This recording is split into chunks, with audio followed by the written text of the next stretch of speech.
What's up, guys? Glad to be back. Been putting this off. Finally doing a follow-up for our last chemo treatment and our remission diagnosis. We've got good news. Finally coming out of chemo and everything's looking great. Looks like the chemo treatment did its job. Yeah, I'm in the truck again because I can't do videos from home. Because Stanky is wild and she be yelling all the time. She is rambunctious, which is what I wanted. I always told my wife I want her to be wide open and into everything, and she's like, you don't know what you're asking for, and I didn't.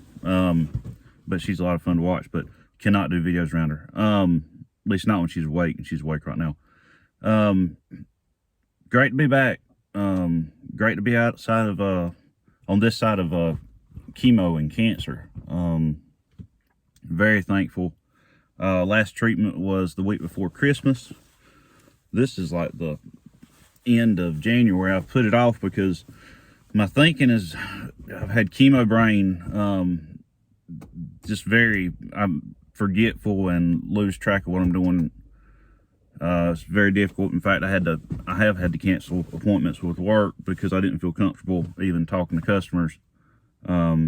Just because not being able to think very good. My Billy and my dad have had to get the brunt of that. Just not making sense sometimes and saying wrong words and forgetting what I'm doing and not understanding when they're trying to tell me something, or it's just another wonderful side effect from chemo. But hey, I guess it's worth it. If it gets us where I'm not in pain anymore, so I'm very thankful for it. I'll take whatever it is. Chemo treatment, like I say, was week before Christmas. Went pretty smooth. Had some interesting side effects from the last treatment. The treatment itself, when I got done that day, so I'd go in. I don't know if I ever explained what the treatment's like, but you go into, I was at Monroe, at the Levine Institute, or whatever you want to call it. And you go in, had to be there at 8, and they'd start hooking me up, have to go in for blood work a couple days before that, make sure everything's good. But go in by 8, and they'll start thumping me full of medicine and nausea medicine. And they give me the good stuff so I could sleep for most of the time, because otherwise I did it one time without getting the good stuff, and I was just like, I need to be doing something. So I was buying stuff online, and it was getting expensive. So we quit that, and I told them to give me the good stuff. But they just threw the port. I had a port right here in my chest. I think you can see one of the incisions, and I got a big incision down here. I don't know if you can see it or not. No, I can't get my shirt low enough. But that's finally healing up. Had that removed the week of last week in December. But they'd hook me up and just start pumping me, and I'd usually finish about 1:30 or 2. And this last treatment was just awesome because I didn't know it, but my nurse was in on it. I think her name's Katie. See, I can't remember my nurse's name, and I had her like 3 or 4 times, and she was wonderful. So thankful for her. I think it's Katie.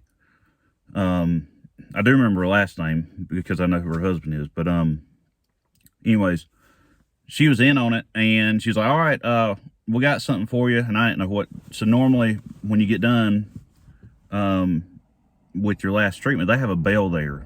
And I didn't know about the bell until I had a customer several months ago, and her granddaughter had leukemia. Praise the Lord, she's clear. But she had a video of ringing the bell, and I didn't even know what she was talking about when she said it. But she showed me the bell, and so whenever I started treatment, I saw the bell, and I actually sat in front of the bell every single treatment except for one. So it's almost like sitting there staring at the finish line. And I was like, when I ring that bell, I'm gonna knock that thing off the wall. Well, turns out she didn't take me to the bell. She said, all right, it's time to go. We got something for you. And I was like, the bell's that way. And she walks me out, and there was like, I don't know, 40 or 45 people out there, family. I think my wife posted pictures of it on Facebook, but it didn't have everybody in it. You talking about blown away? I was blown away, but I was drunk as a skunk at the same time from the nausea medicine. So it was I'm sure they didn't get quite the response they were hoping for, but it was really amazing to see all our family members and friends that took time off of work on a Wednesday afternoon to come out there and just see me walk out a door. But they knew it was a big moment, and I cherished that. That was wonderful. The next week went pretty good. The side effects were minimal, but I did have some new side effects. I'll try to do a video sometime. I want to sit down with my wife and let's just talk about some of the side effects of the treatment, and just to try to help inform. And I guess I want to do that because, you know, it's very important for people to know that they're not going through something alone. And there's been people that's already been there. You know, that's how we find comfort in Christ, is by knowing that he already lived this life. But he lived it perfectly, which amazes me. The resurrection's amazing, but gosh, to consider other people, everybody else, every decision you ever make is considering other people, or considering the world. That just blows my mind that he did that. I was so thankful for him. So I'm getting distracted now. That's part of that chemo brain. Yeah, I say a lot. I don't mean to. So I tried to change that. So the treatment, that following week and everything, and then it came. It was week before Christmas, and then side effects weren't the worst, but like I said, I had some new ones, and we finally made it to Christmas time. And my wife's family, every year at Christmas Eve in the morning, we get together for breakfast, and we haven't been around our families. Like, the only people that I see and still is my dad and Wes, that puts up with me and helps us at the shop. Those are pretty much the only people I see. So Christmas Day, or Christmas Eve day, I was advertising, you know, free hugs one day only, because I hadn't been able to hug anybody because of poor immune health. It's my immune system shot from chemo, so I haven't been around anybody. My wife it's been really tough on her, because we'd get together every single week, every Sunday night for supper with her side of the family. And so she hadn't been able to see them. They hadn't been able to see our daughter. So Christmas was, and I didn't know it. I mean, I knew it, but like, I wasn't emotionally affected by it, or I didn't think I was. And Christmas Eve morning, we did go over and got to see everybody and be with them. And everybody wore their mask, and I appreciated that. But I was sitting there trying to eat breakfast, and I became an emotional basket case. Like, I lost it. Like, I couldn't stop crying. It was pretty much uncontrollable. I had to get up and leave. And it was just, I guess the majority of it was just so thankful to be alive, and so thankful to be with our family.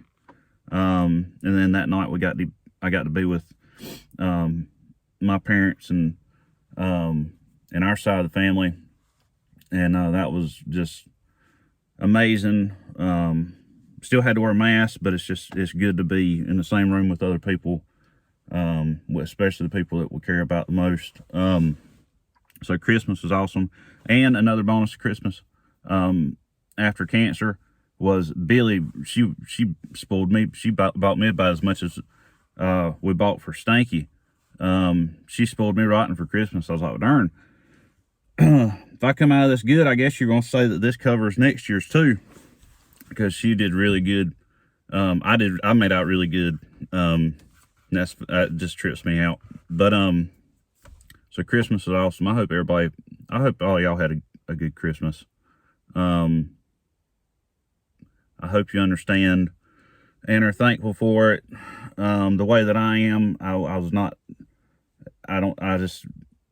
I know it's cliche, but I've really learned a lot of gratitude through all this. Man, it's just the fact that we make it through a day is just amazing, and I thank God for it, for His mercy.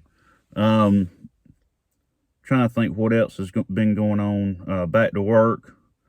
Very thankful for that, not having a dread, because chemo would be on a Wednesday. It'd take me till the following Wednesday to get back to normal, and get through some of the withdrawals from the medicine I was on. But then I'd have just basically another week and a half before I had to go back. It's really nice not to have to live my life, pretty much a week and a half at a time. So very thankful for that. Doctors were great. My oncologist was just amazing. Very empathic. Just wonderful to talk to. I've never seen a doctor that cared so much, or let you see how much they care the way he did. Trying to think what else I wanted to talk about. I think that's pretty much it right now. I had made a list because, like I say, the brain fog, but I still had trouble making lists, so I'm gonna have to get Billy to help me on the next video. But I just want to say thank you to everybody. And I hope everybody's already gone through the Omicron. Seems like everybody's had it. I hope everybody got through it okay. Please pray for everybody who's sick right now. There's still people that are struggling. I just hate it. But anyways, thank you so much. I hope y'all have a wonderful day. So thankful for remission. I hope the Lord uses this, what little bit I said. I hope He speaks through it. I hope somebody needed to hear something. So love you guys. Hopefully see you soon.